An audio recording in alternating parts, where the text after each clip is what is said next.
அந்த ஜோஸ்ல இருக்கக்கூடிய ரசிகர்கள் ஸ்லாஷ் தொண்டர்கள் அவர்களுக்கு வாக்களிக்கலாமா வேண்டாமா நினைக்கிறவங்க, நடுவுநிலையில் இருக்கிறவங்க, ஒவ்வொரு தேர்தலுக்கும் கட்சி மாறி மாறி போடுறவங்க, ஒரு மாற்று வேணும்னு நினைக்கிறவங்க நிறைய பேர் இருக்கிறாங்க.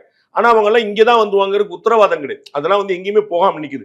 அந்த மாதிரி வாக்குகள் இங்க வந்து சால்டா வரும் அப்படின்னு நம்புறதுக்கு ஒரு நம்பிக்கையை கொடுக்கும். இது படம் வெற்றினா ஆல் ஸ்மூத்லி கோயிங், எல்லாமே சுலபமா போயிட்டு இருக்கு, ஈஸியா போயிட்டு இருக்கு, நல்லபடியா போயிட்டு இருக்கு அப்படிங்கறத ஆல் ஸ்மூத் அப்படிங்கிற ஒரு சென்ஸ் கொடுக்கும்.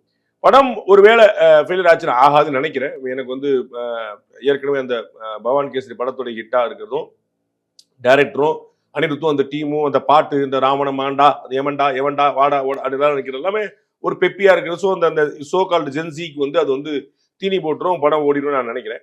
ஒருவேளை இது வந்து நெகட்டிவா ஏதாவது கொடுத்துச்சுன்னா அது பாத்தியா நான் தான் சொன்னேன் இல்ல உட்கார முடியல எதிர்த்து அது வந்து ஏதோ சினிமாவுடைய வெற்றி தோல்வி வந்து தேர்தலை தீர்மானிக்கிற மாதிரி கொண்டு போவாங்க. அதுக்கு சம்பந்தம் கிடையாது. நான் உங்களுக்கு ஏற்கனவே சொன்னேன், அவர் மலேசியால பேசுனதுக்கும் தேர்தலுக்கும் எந்த சம்பந்தம் வரப்போறது இல்லை உங்களுக்கு, சரிங்களா?